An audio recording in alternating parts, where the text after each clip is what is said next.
Welcome to lunch hour. This is Satish. ఏపీలో అగ్రిగోల్డ్ భూముల వ్యవహారం కాకరేపుతోంది. మాజీ మంత్రి జోగి రమేష్ తనయుడు రాజు బాబాయ్ అరెస్టుతో హీట్ మరింత పెరిగింది. ఇదంతా జోగి రమేష్పై రాజకీయ కక్ష సాధింపని వైసీపీ అంటుంటే ఆధారాలతో సహా దొరికినా ఎలా మాట్లాడతారంటూ టీడీపీ కౌంటర్ ఇస్తోంది. అసలు ఇరు పార్టీల వాదనలో వాస్తవం ఎంత, జరిగిందేంటి? అగ్గి రాజేస్తున్న అగ్రిగోల్డ్ చర్చిద్దాం ఇవాళ లంచ్ అవర్ డిబేట్లో. చర్చలో పాల్గొంటున్నారు తెలుగుదేశం పార్టీ నుంచి ఆ పార్టీ అధికార ప్రతినిధి శ్రీనివాస్ చౌదరి గారు, అలాగే వైఎస్ఆర్ కాంగ్రెస్ పార్టీ నుంచి ఆ పార్టీ అధికార ప్రతినిధి కాకమాన్ రాజశేఖర్ గారు డిబేట్లో జాయిన్ అవుతున్నారు. రైట్, శ్రీనివాస్ చౌదరి గారు, మాజీ మంత్రి జోగి రమేష్ తనయుడు అలాగే బాబాయ్ అరెస్టు పైన వైఎస్ఆర్ కాంగ్రెస్ పార్టీ స్పందన చూశారు. రెడ్ బుక్ రాజ్యాంగం నడుస్తోంది, చిన్న పిల్లాడిని అరెస్ట్ చేయడం బాధాకరం, ఇదంతా కక్ష సాధింపు రాజకీయం అంటున్నారు. దీనిపై ముందు మీ స్పందన ఏంటి? సార్, మొదట ఎన్డీ ప్రేక్షకులకు, సతీష్ గారు మీకు, అలాగే వైఎస్ఆర్ శ్రీనివాస రాజశేఖర్ గారికి నమస్కారం. నమస్తే అండి. డిక్కీ బలిసిన కోడి చికెన్ షాప్ ముందుకు తొడగొట్టిందండి. గతంలో అధికారంలో ఉండేటప్పుడు చంద్రబాబు నాయుడు గారు వయసురీత్యా పెద్దవాళ్ళైనా ముసలి నక్క, పిచ్చి కుక్క అని పవన్ కళ్యాణ్ మాట్లాడేది కాకుండా, అబ్బాయి పాపము ఎవడో అమెరికా చదువుకున్నాడంట, చదువుకున్న వ్యక్తికి కనీస హ్యూమన్ అంటే రిలేషన్స్ ఉండాలి, మానవతా దృక్పథం. చంద్రబాబు నాయుడు కన్నా రోజు ఎవరన్నా ఉన్నారా ఆయన మాట్లాడిన మాట? ఉప్పోలు ఆయన గెలుస్తాడా? అలాగే లోకేష్ గారిని రెండు మాట్లాడినారు జోగి రమేష్ గారు. లోకేష్ గారిని మట్టేద్దామా, కృష్ణానదిని కలిపేద్దామా అని వాళ్ళు చేసిన పాపాలు వాళ్ళకే చుట్టుకున్నాయి. సరే, ప్రతిపక్ష పార్టీలో మేము ఉన్నాం, అధికార అహంతో వాళ్ళు మాట్లాడారు, పాపాలు అనిపిస్తారు, మేము దాని జోలికి వెళ్దలుచుకోవాలి. రెడ్ బుక్ రాజ్యాంగం అని అంటున్నారు సార్. రెడ్ బుక్ అంటే అర్థమైందో తెలుసా sir? Rival economical growth development. ఇది తెలియకుండా రెడ్ బుక్ పాస్ పోసుకున్నా నాకు అర్థం కాలే. ఇంకా మూడో విషయం, మీరు ప్రధాన అంశం, అగ్రి గోల్డ్ కస్టమర్లు 9 రాష్ట్రాల్లో ఉంది. దాదాపు 15 సంవత్సరాలుగా కోర్టు గొడవల్లో అనేక రకమైన కేసులతో డైరెక్టర్ల మీద వివాదాలు వస్తున్నాయి. దాంట్లో ఒక డైరెక్టర్ చనిపోయాడు. సో టోటల్ గా సిపిసిడి అటాచ్మెంట్ అనేటువంటి భూములని కూడా గతంలో గద్దలు కన్నేసినట్టు అగ్రిగోల్డ్ అన్ని కూడా పరిష్కరిస్తాం, వాళ్ళకి రావాల్సిన డబ్బులను ఇప్పిస్తాం అని చెప్పి ప్రజల్ని మోసం చేసి అధికారంలోకి వచ్చిన జగన్మోహన్ రెడ్డి గారు చివరికి అగ్రిగోల్డ్ ఉన్న భూముల మీద వాళ్ళ నాయకుల్ని కబ్జా చేయడం మొదలు. సర్వే నెంబర్ 88 లో ఉన్న 2140 గజాల భూమి 87 గా మార్చమని చెప్పి సర్వే నడుపుకోవడం, ఆ సర్వే దానికి రమేష్ ఓకే అనడం, ఆ తర్వాత దివ్య అని ఒక ఆమె దాన్ని సపోర్ట్ చేయటం, సబ్ రిజిస్ట్రార్ నాగేశ్వరరావు గారు సపోర్ట్ చేయటం చూస్తే పక్కా ప్లాన్ ప్రకారం ఇప్పటికే కొన్ని వందల కుటుంబాలు అగ్రిగోల్డ్ లో డిపాజిట్లు చేసి నష్టపోయేది చనిపోయినా సార్. 15 ఏళ్ళుగా వాళ్ళు కొట్లాట చేస్తున్నారు చట్టపరంగా. వాళ్ళకి రావాల్సిన డిపాజిట్ డబ్బులు రాలా, మోసాన్ని నష్టపోయే వాళ్ళు ఇబ్బంది పడుతున్నారు. వాళ్ళకి న్యాయం చేసి వదిలేసి వాళ్ళ భూములు ఆక్రమించుకోండి సార్, పక్కా పంగడి కూడా కట్టి. సరే, ఎవరు తప్పు చేయలేదు. గతంలో అమర్నాథ్ గౌడ్ గారిని చంపేస్తే పిల్లవాడు 10వ క్లాస్ పిల్లవాడు అక్కనేదో అన్నారని గౌడ సమాజ వర్గం అంతా పోయి జోగి రమేష్ గారిని ఏమంటే మన గౌడ పేరు చంపేశారు, కనీసం కులపరంగా హెల్ప్ చేయాలంటే కులం కూడి పెడతాదా, కులం ఎందుకు మనకి అని చెప్పిన మాట జోగి రమేష్ గారికి.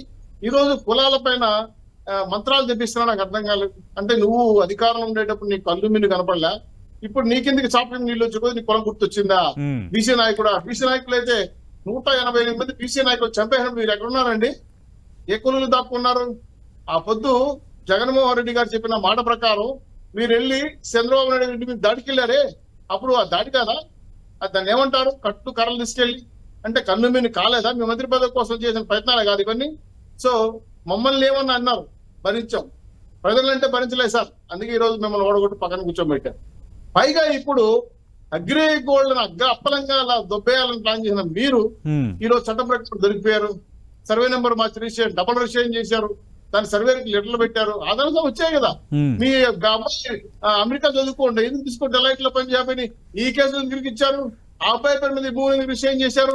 ఏమన్నా అబ్బాయి అయిపోయాడు, ఏటూ జోగి వెంకటేశ్వరరావు గారు అయ్యారు, ఏతిరిగా మీరు నిలబడ్డారు. సో ఆధారాల ద్వారా పక్కాగా దొరికారని సరళత కాదు ఏబిసిడి సిబిసిడి నాయకురాలు ఇన్స్పెక్టర్ చెప్తున్నారు. సో కోర్టు నిరూపించుకోండి, చట్టం తన పని చేసుకుంటాను కదా. ఇదెందుకు రెడ్ బుక్ రాజ్యాంగం అవుతుంది నాకు అర్థం కాల. ప్రజల సొత్తును అప్పలంగా మింగేసి గద్దల్లాగా దోచేస్తా ఉంటే రెడ్ బుక్ రాజ్యాంగం ఎలా అవుతుంది సార్? నాకు అర్థం కాలేదు. Hmm. మీరే సతీష్ గారు భూమి కొంటే Okay. మీ భూమిని డబుల్ రిజిస్ట్రేషన్ చేసుకుని ప్రభుత్వాలు కూడా అమ్మేస్తే విత్ ఇన్ డేస్ లో అమ్మేసాడు ఆ భూమి కూడా 5 కోట్ల రూపాయలు. Hmm. సో ఇది తప్పు కదా, దుర్మార్గం కదా, ఓకే. ప్రజల సొత్తు దోచుకోవడం కదా, పంది కుక్కల్లో మెక్కేయడం కదా దీన్ని. సో ఇవన్నీ ఆ రోజు జగన్మోహన్ రెడ్డి కనపడలే, తప్పని చెప్ప. ఈ రోజు రెండు బుక్ రాజ్యాంగం నోట్బుక్ నీళ్ళకి వచ్చి అనేది మాట్లాడుతుంటే జనాలు నవ్వుకుంటున్నారు. నువ్వు చేస్తే ఏమో సంసారం, మేం చేస్తే ఏమో వ్యభిచారం అని మాట్లాడుతుంటే 136 మంది చంపారు అన్నాడు. చనిపోయిన పేర్లు ఏంటి? ఇలా అదే 5500 పైసలు ప్రభుత్వం అది వేరే సబ్జెక్ట్, అది వేరే సబ్జెక్టు. అది చాలా సందర్భాల్లో మాట్లాడడం, మీరు కూడా డిబేట్ లో పాల్గొన్నారు. కాకమాన్ రాజశేఖర్ గారు అగ్రిగోల్డ్ భూముల వ్యవహారం అగ్గిరాజేస్తోంది. భూముల కొనుగోలు, అందులోనూ ఏపీసీఏడి జప్తులో ఉన్న భూములపైన లావాదేవీలు జరగడం అత్యంత ఆశ్చర్యకరం. రెండోది, స్పెసిఫిక్గా వాళ్ళు పాయింట్అవుట్ చేస్తున్న అంశం, ఇప్పుడు ఏసీబీ ఎందుకు అరెస్ట్ చేసిందో, సిఐడి పరిధిలో ఏసీబీ కింద కేసులు పెట్టిన నేపథ్యం తీసుకుంటే, ఎన్టీఆర్ జిల్లా అంబాపురం గ్రామంలో ఆర్ఎస్ నంబర్ 69/2 రీసర్వే నంబర్ 87లో అగ్రిగోల్డ్కి చెందిన 2300 గజాల భూమి ఫ్లాట్ల రూపంలో ఉంది. దీన్ని ఏపీసీఐడి స్వాధీనం చేసుకుంది. ఇది వాస్తవం, ఈ విషయంలో రెండో అభిప్రాయం లేదు. అయితే అగ్రిగోల్డ్ భూముల వివాదంలో ఉండడాన్ని సాగ్గా తీసుకున్న కొందరు, అంటే అదే జోగి రమేష్, మీ హయాంలో మంత్రిగా పనిచేసిన వ్యక్తి, మాజీ మంత్రి, ఆయన స్వయాన బాబాయి జోగి వెంకటేశ్వరరావు 1086 గజాలు ఎలా రాసుకుంటారు అనేది మొదటి ప్రశ్న. రెండు, ఆయన తనయుడు జోగి రాజు 1074 గజాలు ఎలా రాసుకుంటారు అనేది నా రెండో ప్రశ్న. మరి ఇది తప్పు కాదా? దీన్ని బేస్ చేసి అరెస్ట్ చేస్తే చిన్నపిల్లోడు, పాపం ఏమీ తెలియదు, పాపం పసివాడు, ఇలా అంటాం కరెక్టేనా? కాకమాన్ రాజశేఖర్ గారు. Sir good afternoon sir. Good afternoon. Srinivas గారు కూడా ముందుగా నమస్కారాలు. నమస్తే సార్. ఇప్పుడు మీరు ఒకటి గమనించాలి, సిఐడి అటాచ్ అయినటువంటి మరి భూములు ఎవరైనా కొనుగోలు చేస్తారా సార్? ఎలా కొనుగోలు చేస్తారు? కొనుగోలు చేసేటప్పుడు కనీసం అది కూడా తెలియకుండా కొనుగోలు చేస్తారా? ఇప్పుడు అందులోనే వాళ్ళు అక్కడ పొరపాటు చేశారు, అక్కడే తప్పుడు కేసు బనాయిస్తున్నారు అనే విషయం అర్థమవుతా ఉంది. ఆ తర్వాత వచ్చేసి వీళ్ళు కొనుగోలు చేసేటప్పుడు ఈనాడు పేపర్లో కూడా ప్రకటనలు ఇవ్వడం జరిగింది. తర్వాత వీళ్ళు అమ్మేటప్పుడు ఈనాడు పేపర్లో ప్రకటన ఇవ్వడం జరిగింది. ఏ కొనుగోలైనా అమ్మకాలైనా ప్రకటన ఇచ్చిన తర్వాత 7 రోజులు గడువు అనేటువంటి ఉంటుంది. ఈ లోపల ఏదైనా సరే వివాదం ఉన్నా, లేకపోతే ప్రభుత్వానికి సంబంధించిందా, లేదా అగ్రిగోల్డ్కి సంబంధించిందా, లేదా మరొక దానికి సంబంధించిందా అనేటువంటి విషయాన్ని ధృవీకరించుకొని మరి ఖచ్చితంగా ఇదే సిఐడి ఎందుకు ఆ రోజు అడ్డం పడలేదు, అసలు ఆ భూమికి ఈ భూమికి సంబంధమే లేదు అనేటువంటి మా వాదన. ఎందుకంటే వీళ్ళు అధికారంలో ఉన్నప్పుడు తెలుగుదేశం పార్టీ నాయకులే మరి దీన్ని కొనుగోలు చేశారు. ఆ విషయం మర్చిపోవద్దు. వాళ్ళు ఉన్నప్పుడు పర్టికులర్ గా ఈ భూమికి సంబంధించి మరి 31/12/14లో కూడా ఒక మరి కొనుగోలు అమ్మకాలు జరిగినాయి. ఆ తర్వాత మరి 22/11/22 మళ్ళీ అలాగే 25/23లో కూడా, అంటే జోగి రమేష్ గారి వాళ్ళ కుటుంబ సభ్యులు కొనేటప్పుడు కానీ అమ్మేటప్పుడు కానీ కూడా ప్రకటనలు ఇవ్వడం జరిగింది. అప్పుడంతా వీళ్ళు మరి దీనికి అబ్జెక్షన్ అనేటువంటిది రాకుండా నిద్రపోతున్నారా, లేకపోతే నిద్రపోతున్నట్టు నటిస్తా ఉన్నారా? కేవలం ఆ రోజు ఎందుకు మాట్లాడలేదు? కాకమాన్ రాజశేఖర్ గారు, అప్పుడు అధికారంలో ఉన్నది మీరు కదా, అప్పుడు అధికారంలో ఉన్నది మీరు. ఎవరు మాట్లాడతారు మీకు ఎగ్నెస్ట్ గా? అంత ధైర్యం ఎవరు చేస్తారు? సిఐడి అని, ఏసీబీ అని చేసే వాతావరణం ఉందా? లేదు సార్. మీరు ఒక చిన్న విషయం గమనించాలి. ఎవరు అధికారంలో ఉన్నా లేకపోయినా భూములు కొనుగోలు అమ్మకాలకు సంబంధించి పేపర్లో వచ్చిన తర్వాత ఒక లెటర్ పడేస్తారు అబ్జెక్షన్స్ ఎవరైనా ఉంటే. ఎవరైనా ఈవెన్ పబ్లిక్ అయినా ఇవ్వచ్చు. ఇప్పుడు దానికి ఏదో సిఐడిలు పోలీసులు ఏదో చేయాలని కాదు, ఇది చట్ట ప్రకారమే జరిగింది. ఇప్పుడు రెడ్ బుక్ రాజ్యాంగాన్ని జరగాల్సి ఇంకొక విధంగా చెప్పారు శ్రీనివాసు. కాదు, అది హిట్ లిస్ట్. అక్కడ హిట్ లిస్ట్ ఒకటి పెట్టుకొని మరి ఏదైతే మరి నిరసన వ్యక్తం చేశారో జోగి రమేష్ గారు ఆనాటి మరి చంద్రబాబు నాయుడు గారు ఇంటి ముందు, దాన్ని అడ్డం పెట్టుకొని ఆయన కొడుకు మీద ఈ విధంగా వ్యవహరించడం ఎంతవరకు సబబండి? అన్యాయంగా మరి చదువుకొని ఇప్పుడేదో ఉద్యోగాలు సెటిల్ అయ్యేటువంటి పిల్లవాడి మీద ఇలాంటి అక్రమ కేసులు పెట్టి అన్యాయంగా ఇరికిస్తున్నటువంటి పరిస్థితుల్లో చూస్తున్నాం. ఒకవేళ మీకేదైనా ద్వేషం ఉంటే, అదే జోగి రమేష్ గారు ఏం చెప్పారు, నా మీద ద్వేషం ఉంటే నా మీద మీ కక్ష తీసుకొని నా మీద కేసులు పెట్టండి, కానీ అమోసవం తెలియని పిల్లకాయల మీద ఈ విధమైనటువంటి కేసులు పెట్టడం ఎంతవరకు సబబు అనేటువంటిది కూడా మాట్లాడుతూ మరొక మాట కూడా చెప్పారు. అంటే కాకమన్ రాజశేఖర్ గారు, వైఎస్ఆర్ కాంగ్రెస్ పార్టీ అధికార ప్రతినిధిగా మీరు అలా మాట్లాడొచ్చు, అలా అడగొచ్చు. అంటే ఇదంతా పూర్తిగా తప్ప 2300 గజాల భూమిని ఫ్లాట్ల రూపంలో చేయడం కానీ, విక్రయించడం కానీ, అప్పనంగా 5 కోట్లకు పైగా తీసుకున్నారన్న అంశం కానీ, అంతకు మించి జోగి రమేష్ బాబాయ్ జోగి వెంకటేశ్వరరావు 1086 గజాలు తమ పేరు మీద ఉన్నవాట వాస్తవం కాదా? జోగి రమేష్ తనయుడు జోగి రాజు పేరు మీద 1074 గజాలు ఉన్న మాట వాస్తవం కాదా? ఇందులో తహసీల్దారు వీళ్ళు కూడా ఇప్పుడు నిందితులుగా కేసు నమోదైంది.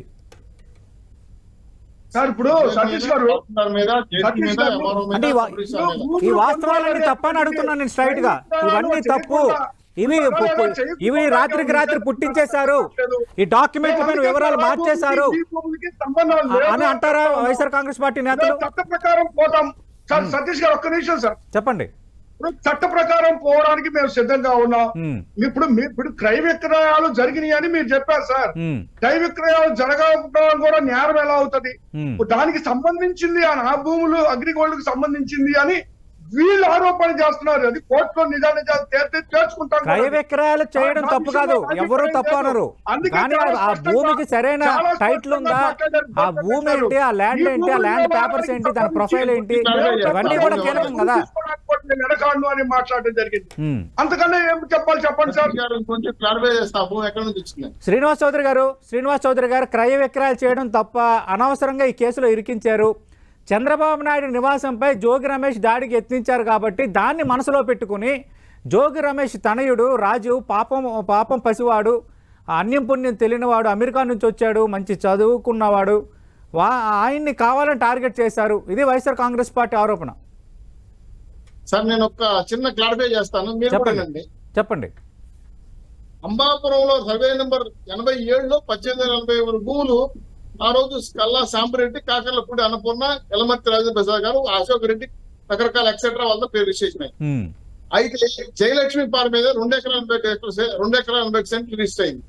అందులో 65 సెంట్లు అంటే 3120 గజాలు అల్లూరు కృష్ణమూర్తి గారి మీద విక్రయమైంది. దాన్ని అగ్రికోల్డ్ యజమానైన ఉదయ భాస్కర్ గారు కొన్నారు 2293.5 గజాలు. దాన్ని విక్రయించారు 2080 సర్వే నంబర్. ఆ 2120 గజాల్లో ఉన్న జోగి రమేష్ కుటుంబ సభ్యులు అగ్రిగోల్డ్ పత్రాల మీద దొంగ పత్రాలు డబుల్ రిజిస్ట్రేషన్ చేసింది కాదా? Same survey number. ఆ సర్వే నెంబర్ కాదుని సర్వేకి లెటర్ పెట్టి సర్వే నెంబర్ 87కి మార్చమని చెప్పి సర్వేని ప్రొజెక్ట్ చేసింది కాదా? దాని సర్వే ఒప్పుకున్నాడు కదా. ఆ సర్వేకి ఇప్పుడు రమేష్ ఆయన కూడా అరెస్ట్ చేస్తున్నారు, ఎంఆర్ఓని అరెస్ట్ చేస్తున్నారు, సబ్ రిజిస్ట్రార్ అరెస్ట్ చేస్తున్నారు, కన్సల్ట్ ఎవరైతే రిజిస్ట్రేషన్ అధికారులు ఎవరైతే ఉన్నారో వాళ్ళ మీద అందరూ కేసులు పెట్టారు. సో టోటల్ గా సర్వేరు, రిజిస్ట్రారు, అదేవిధంగా ఉన్నటువంటి రికార్డు మార్చిన రికార్డు అసిస్టెంట్లు వీళ్ళందరూ మీద కేసులు పెట్టారంటే మీరు పక్కా ప్లాన్ ప్రకారం మళ్ళా 35 సంవత్సరాలు మేము అధికారంలో ఉన్నామని చెప్పి ల్యాండ్ టైటిల్ యాక్ట్ అడ్డం పెట్టుకొని ఈ మొత్తం వ్యవస్థనంతా దోచేయాలని ప్రయత్నం చేశారు. కుట్రే కదా. అయితే మీరు అన్నారు కదా పాపం పసివాడు అమెరికా నుంచి వచ్చాడు అన్నారు. మరి ఆయన మీద ఎందుకు పెట్టారు భూములు? ఆయన వయసు రీత్యా చిన్నపిల్లడు. ఆయన మాట్లాడిన మాటలు ఒకసారి కూర్చేయండి మీరే, లైవ్ లో చూడండి ఒకసారి. చంద్రబాబు నాయుడు గారు రోజు ఇచ్చేవారా అంటే గొప్ప గెలుస్తావా? ఈ మాటలు ఆయన వయసు దగ్గర మాట్లాడేది. శ్రీనివాస్ చౌదరి గారు క్రయ విక్రయాలు జరిగాయన్న అంశాన్ని కాకమన్ రాజశేఖర్ గారు ఒప్పుకుంటున్నారు. కానీ అంత న్యాయబద్ధంగానే జరిగాయి, కావాలని ఇరికించే ప్రయత్నం చేస్తున్నారు, న్యాయపరంగా మా పోరాటం మేము చేస్తామంటున్నారు. ఇదే పేపర్ వచ్చింది, జోగి రమేష్ గారు అక్కడ ఇస్తున్నారు. అప్పుడు హెచ్చరించాము కూడా ఇంట్లో. సో టోటల్ గా తీసుకుంటే అధికారాల ప్రకారం మీరు ఆలోచన చేయాల్సిన దందాని ఈరోజు అధికారం లేకపోవడం వల్ల దొరికిపోయారు. సో మీ చట్టపరంగా నిరూపించండి ఇది మా పత్రాలు అని చెప్పి. ఎందుకు 2 స్ప్లిట్ చేశారు మీరు? అంటే 1000 గజాల 86 ఒక పేరు మీద, 1000 గజాల 74 ఒక పేరు మీద ఎందుకు చేశారు మీరు? జోగి రాజీవ్, జోగి వెంకటేశ్వర పైన డివైడ్ చేసిన అవసరం వచ్చింది. మీ బాబాయ్ మీద, మీ కొడుకు మీద పెట్టారు కదా. మీరే మీ బాబాయిని, మీ కొడుకుని దోషులుగా నిర్ధారించారు. మీకు వాళ్ళే చెడగొట్టారు, మీ జోగి రమేష్ చెడగొట్టారు. సో ఈ దొంగతనం ప్రధాన పాత్రధారుడు జోగి రమేష్. తప్పించుకోవడం బాబా నిర్మిస్తే ఎట్లా? ఇది చట్టపరంగా తప్పించుకోరు కదా. ఇంకో విషయం సార్, చివరాఖరి విషయం, అగ్రిగోల్డ్ బాధితులు కొన్ని దశాబ్దాలుగా పోరాటం చేస్తా ఉంటే వాళ్ళకి న్యాయం చేస్తామన్న జగన్మోహన్ రెడ్డి గారు 19 రాష్ట్రాల్లో కేసులు పట్టుంటే ఆ భూములు అసైన్మెంట్ ఉంటే దానికి ఎట్లా పేపర్ చూసిస్తారు నాకు అర్థంగా ఉండదు. ఇవన్నీ చూస్తుంటే పకడ్బందీగా పక్కా ప్లాన్ ప్రకారమే ఆ విలువైన భూమిని కాజేయాలని ప్రయత్నం చేయాలి జోగి రమేష్. కాకమన్ రాజశేఖర్ గారు, రెడ్ బుక్ రాజ్యాంగం దీనికి అసలు సంబంధమే లేదు. తప్పు జరిగింది కాబట్టే surveyor, record assistant, tahsildar, sub registrar వీళ్ళందరిపైన కూడా కేసులు నమోదైన పరిస్థితి ఉంది. అలాగే జోగి వెంకటేశ్వర పేరు మీద నేను ఇందాక ప్రస్తావించినట్టుగా ఇద్దరిపైన చెరో 1000కి పైగా గజాల స్థలం ఉన్నమాట వాస్తవం కాదా? ఈ ఆధారాలు ఉన్నాయి క్లియర్ కట్గా. ఇదే టీడీపీ చేస్తున్న వాదన.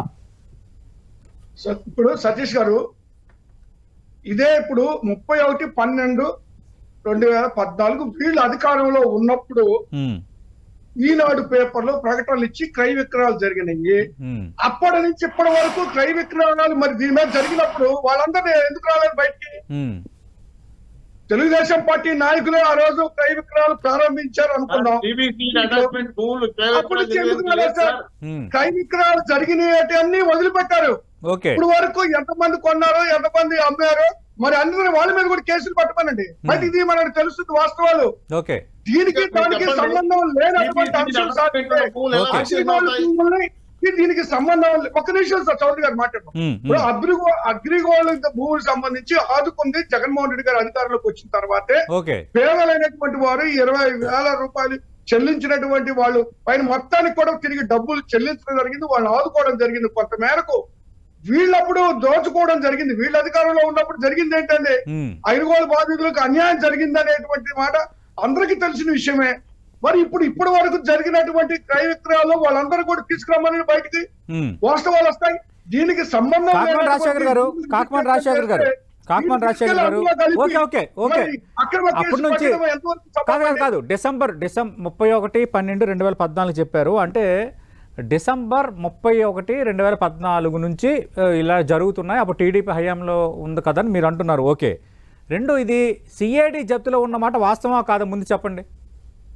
సిఐడి జప్తులో ఉన్న సైట్ ఇది కాదండి. సిఐడి జప్తులో ఉంటే అసలు ఎందుకు కొంటారో చెప్పండి ఎవరైనా. మరి ఏపీ సిఐడి చెప్తుంది, ఏపీ సిఐడి జప్తులో ఉన్న భూమిని కొనుగోలు చేశారని. ఏపీ సిఐడి ఏసీబీలో ఉన్న సెక్షన్ల ప్రకారం ఇప్పుడు కేసు నమోదు చేసింది సార్. ఇప్పుడు ఇది జప్తులో ఉన్న భూమిని ప్రూఫ్ చూపిస్తుంది.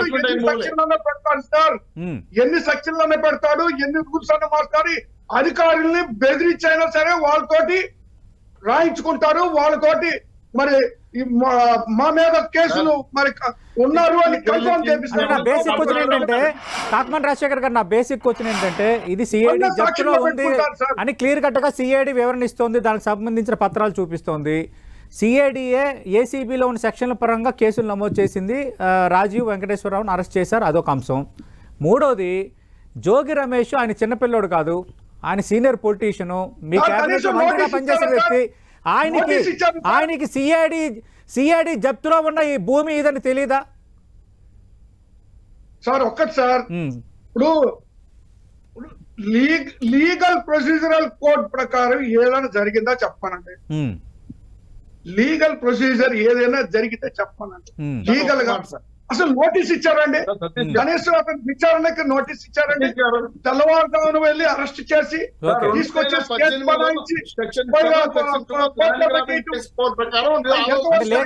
ఓకేనా మీకు? లీగల్ గా పోవాలనే చట్టంలో మేము ఎదుర్కొంటాం సార్. ఇందులో మా తప్పు లేదు అని నిరూపించుకుంటాం. కోర్టుల్లో మేము పోరాటం చేస్తాం. తెలుగుదేశం పార్టీ అధికారంలో ఉంది కాబట్టి వాళ్ళు ఎన్ని కేసులు పెట్టినా కూడా ఎదుర్కోవడానికి మేము వైఎస్ఆర్ కాంగ్రెస్ పార్టీ శ్రేణులు భయపడేటువంటి ప్రశ్నే లేదు. శ్రీనివాస్ చౌదరి గారు లీగల్ ప్రొసీజర్ అనుసరించలేదు, కావాలని కేసులు పెట్టారు. సిఐడి జప్తులో ఉన్న భూమి ఎవరైనా కొనుగోలు చేస్తారా? లేదు కాబట్టి క్రయ విక్రయాలు జరిగాయి, ఇది వాస్తవం. ఇది వైసీపీ వాదన. ఇది చెప్పిన మాట 2018లో section 7 and 12 land grabbing case కింద 4 కేసులు నమోదయ్యి ఎవరి మీద B Nageswara registrar, surveyor Divya, sub registrar Ramesh Nageswara Rao గారి మీద 2018లోనే చూడండి. జోగి రమేష్ గారు రాజు A1 A2 2018 ఎవరు వీళ్ళ అధికారంలో ఉండేటప్పుడు వైఎస్ఆర్సీ ప్రభుత్వం అధికారంలో ఉండేటప్పుడే కేసు నమోదు చేసింది సిబిసిఐడి.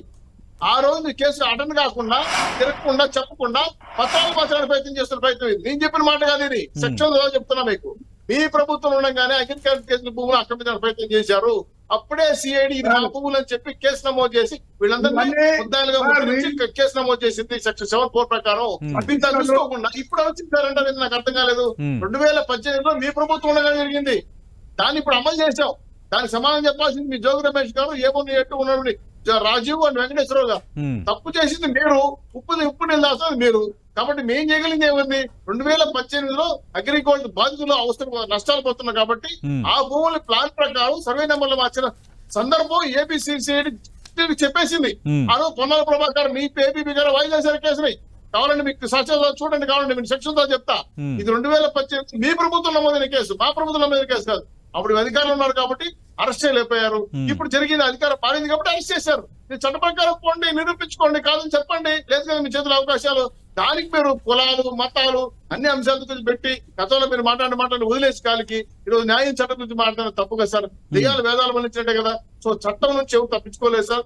తప్పు జరిగింది 100% వాస్తవం. కొన్ని లక్షల మంది అగ్రిగోల్డ్ బాధితులు చనిపోయిన వాళ్ళు ఉన్నారు, ఇప్పటికి పోరాటం చేసిన వాళ్ళు ఉన్నారు. వాళ్ళ ఆశయాలను నెరవేర్చాల్సిన బాధ్యత ప్రభుత్వం ఉంది కాబట్టి వాళ్ళకి న్యాయం చేస్తారని చెప్పి ఫిరోజ్ మోసం చేసిన మీరు వాళ్ళ భూములు ఆక్రమించుకోవడం చాలా తప్పు. కాబట్టి దీని మీద చట్టపరమైన విచారణలో భాగంగానే చట్టం తన పని తీసుకెళ్ళింది. అందుకే మీ దగ్గర ఆధారాలు నిరూపించండి, చట్టం అప్లై చేయండి. అంతేగాని 2018లో మీ ప్రభుత్వ అధికారులు కేసు పెడితే తప్పించుకున్నాం మీరు 2024 వచ్చే వరకు నిరూపణ అయింది. ఇది కేసే కదా. కాకమన్ రాజశేఖర్ గారు 2018లో మీరు అధికారంలో ఉన్నప్పుడే ఈ కేసును సిబిసిఐడి నమోదు చేస్తున్న అంశాన్ని శ్రీనివాస్ చౌదరి గారు తెర ముందుకు తెస్తున్నారు. అలాగే రెవెన్యూ అధికారులు దేదీప్య రమేష్ను కూడా ఈ రోజు అరెస్ట్ చూపించే అవకాశం ఉందంటున్నారు. అంటే ఇది రోజు రోజుకి పెరుగుతోంది, పెద్దదవుతోంది. మీరు కూడా ఈ రోజు రాజీవ్ బెయిల్ కోసం పిటిషన్ వేశారు మీరు. సార్ ఇప్పుడు ఇక్కడ విచిత్రం ఏంటంటే అగ్రిగోల్డ్ బాధితుల గురించి వీళ్ళు మాట్లాడుతుంటే దెయ్యాలు వేదాలు వల్లించినట్టుంది. అసలు ఆ బాధితులు వాళ్ళ ఆ విధంగా నష్టపోవడానికి ఇబ్బంది పడడానికి వీళ్ళంతా తెలుగుదేశం పార్టీ కారణం సార్. అసలు ఆ విషయాన్ని వాళ్ళు ఏదో మా మీద రుద్దే ప్రయత్నం చేస్తా ఉన్నారు. మేము వచ్చాక అంతో ఇంతో వాళ్ళకి సహాయం చేసేటువంటి ప్రయత్నం మేము చేసాం సార్. మేము చేసాం. తర్వాత ఇప్పుడు కేసులు అంటా ఉన్నారు. అవి ఖచ్చితంగా కోర్టులో మేము తేల్చుకుంటాం సార్. మేము సిద్ధంగా ఉన్నాం. ఎక్కడ తప్పు జరగలేదు అనేటువంటిది మా దగ్గర ఉండే సాక్ష్యాధారాలు మా దగ్గర ఉన్నాయి. వాళ్ళు కేవలం ఏంటంటే అధికారులు ఉన్నారు కాబట్టి ఎన్ని ఎలిబీలు సృష్టిస్తారు, ఎన్ని కేసులైనా బనాయిస్తారు, ఎన్ని రికార్డులైనా క్రియేట్ చేస్తారు. వాళ్ళు ఎన్ని చేస్తున్నా కూడా న్యాయస్థానం మీద మాకు నమ్మకం, న్యాయస్థానంలో ఫైట్ చేస్తాము.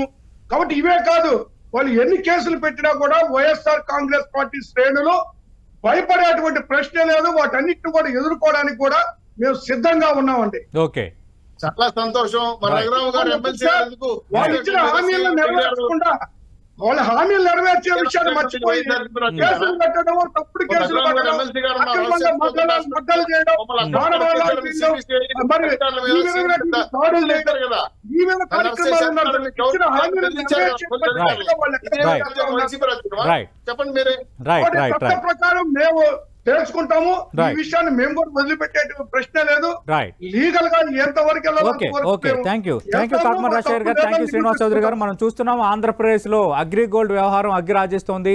జోగి రమేష్ బాబాయ్ అలాగే జోగి రమేష్ తనయుడు రాజీవ్ ఈ అంశంకి సంబంధించి అరెస్ట్ అవ్వటం, అలాగే ఇద్దరు చెరో 1000 గజాలకు పైగా స్థలాలు కొనుగోలుకు సంబంధించి జరిగిన క్రయ విక్రయాలకు సంబంధించిన అంశాలు తెర ముందుకు రావటం, సిఐడి జప్తులో ఉన్న భూమిని ఏ విధంగా కొనుగోలు చేశారు, ఇందులో అయాచితంగా 5 కోట్ల లబ్ధి జరిగింది, మాజీ మంత్రి జోగి రమేష్ కంటూ ఆరోపణలు, అలాగే ఛార్జ్షీట్లు వీటిలో పొందుపరుస్తున్న నేపథ్యంలో ఈరోజు బెయిల్ కోసం ఆల్రెడీ ఏసీబీ కోర్టు మెట్లెక్కారు జోగి రాజీవ్ తరపున న్యాయవాదులు. అలాగే ఇందులో వీళ్ళిద్దరితో పాటు మరో 7 ప్రభుత్వ అధికారులపై కూడా కేసు నమోదైంది కాబట్టి ఆ 7లో 2-3 ఈరోజు అరెస్టు చూపించే అవకాశం కూడా చాలా స్పష్టంగా కనిపిస్తోంది. ఏదేమైనా ఈ భూముల వ్యవహారం అనేది కొంత రోజు రోజుకి పెరుగుతోంది. జోగి రమేష్, మరోవైపు చంద్రబాబు నాయుడు దాడి కేసు నేపథ్యంలో నోటీసులు కూడా అందిన నేపథ్యంలో ఇక ఇది వెండేట పాలిటిక్స్ అని వైసీపీ అంటుంటే వాస్తవం ఇది క్లియర్ కట్గా వాళ్ళు అవినీతికి పాల్పడినట్టుగా ఉన్నప్పుడు అరెస్ట్ కాకపోతే ఏం జరుగుతుందన్న అంశాన్ని అధికార టీడీపీ ప్రశ్నిస్తోంది. బట్ రాజకీయంగా అయితే ఇది పెద్ద దుమారం రేపుతోంది. ఇది వాటి లంచ్ అవర్ డిబేట్.